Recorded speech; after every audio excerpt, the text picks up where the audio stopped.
ನಂಬಿಕೆ ದ್ರೋಹ ಮಾಡಿದವರಿಗೆ ಧನ್ಯವಾದ ಹೇಳು ಗೆಳೆಯ. ಏಕೆಂದರೆ ಗೊತ್ತಾ, ಎಲ್ಲರ ಮೇಲೆ ನಂಬಿಕೆ ಇಡಬಾರದು ಎಂಬ ಪಾಠವನ್ನು ನಿನಗೆ ಹೇಳಿಕೊಟ್ಟಿರುತ್ತಾರೆ. ಅಷ್ಟೇ ಅಲ್ಲ, ನಿನ್ನ ಬೆಳವಣಿಗೆಗೆ ಅವರೇ ಮೂಲ ಕಾರಣರಾಗಿರುತ್ತಾರೆ ಎಂಬುದನ್ನು ಮರಿಬೇಡ. ಅಜ್ಞಾನಿಗಳು ತನ್ನ ತಪ್ಪುಗಳನ್ನು ಮುಚ್ಚಿಡುತ್ತಾರೆ, ಶ್ರೇಷ್ಠನಾಗಲು ಬಯಸುತ್ತಾರೆ. ಜ್ಞಾನಿ ತನ್ನ ತಪ್ಪುಗಳನ್ನು ತಿದ್ದಿಕೊಂಡು ಶ್ರೇಷ್ಠನಾಗಲು ಬಯಸುತ್ತಾನೆ.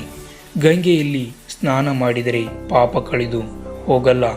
ಮೈ ಡಿಯರ್ ಫ್ರೆಂಡ್ಸ್, ಮನಸ್ಸಿನಲ್ಲಿ ಹುಟ್ಟೋ ಯೋಚನೆಗಳು ಇನ್ನೊಬ್ಬರಿಗೆ ಕೆಟ್ಟದ್ದನ್ನು ಬಯಸಿದ್ರೆ ನೀನು ಯಾವ ಸ್ನಾನ ಮಾಡಿದರೆ ಕೂಡ ಪ್ರಯೋಜನ ಇಲ್ಲ. ಸತ್ಯಯುಗ ಎಲ್ಲರೂ ಚೆನ್ನಾಗಿದ್ರೆ ನಾನು ಚೆನ್ನಾಗಿದ್ದಂತೆ. ತ್ರೇತಾಯುಗ ನಾನು ಚೆನ್ನಾಗಿರಬೇಕು, ನನ್ನವರು ಚೆನ್ನಾಗಿರಬೇಕು. ದ್ವಾಪರ ಯುಗ ಮೊದಲು ನಾನು ಚೆನ್ನಾಗಿರಬೇಕು, ನನಗೆ ಮಾತ್ರ ಒಳ್ಳೆಯದಾಗಬೇಕು, ಬೇರೆಯವರಿಗೆ ಕೆಟ್ಟದ್ದಾಗಬೇಕು. ಇಂಥ ಯುಗದಲ್ಲಿ ನೀನು ಹೇಗೆ ಬದುಕಬೇಕು ಅಂದರೆ ನಿನ್ನವರಿಗೋಸ್ಕರ ನಿನ್ನ ಬದುಕಬೇಕು, ನಿನ್ನ ಏಳಿಗೆಗಾಗಿ ನೀ ಬದುಕಬೇಕು.